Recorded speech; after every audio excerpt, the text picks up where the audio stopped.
स्वागत है आपका एक नए वीडियो में।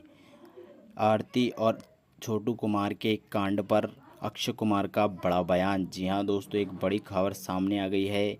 एक सोशल मीडिया पर बहुत ही तेज़ी से खबर वायरल हो रही है छोटू और आरती को लेकर, जिसमें बताया जा रहा है कि अक्षय कुमार ने बड़ा बयान दे दिया है और आरती की सपोर्ट में आए हैं अक्षय कुमार। दोस्तों क्या है पूरी खबर, लाइव आपको तस्वीर दिखाने वाले हैं, इसीलिए दोस्तों वीडियो से बने रहिएगा, वीडियो को पूरा ज़रूर देखिए।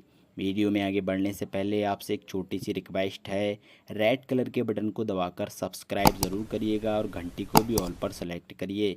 दोस्तों आज आरती और छोटू की हर कोई बात कर रहा है। वहीं दोस्तों आपको बता दें कि आखिर अक्षय कुमार ने क्या बड़ा बयान दिया है। दोस्तों अक्षय कुमार ने कहा है कि आरती जो है एक बहुत ही अच्छी लड़की है।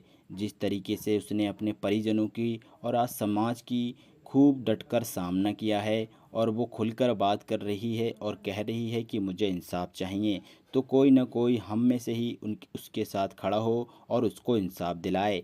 लेकिन दोस्तों हम आपको बता दें, ये जो अक्षय कुमार की बात आ रही है कि अक्षय कुमार ने सच में आरती के लिए कुछ बड़ा बयान दिया है या नहीं, लेकिन दोस्तों ये खबर जो है सोशल मीडिया से निकल कर आ रही है। ये कंफर्म नहीं है कि अक्षय कुमार ने आरती के लिए कुछ बोला है। दोस्तों सब्सक्राइब ज़रूर करिएगा।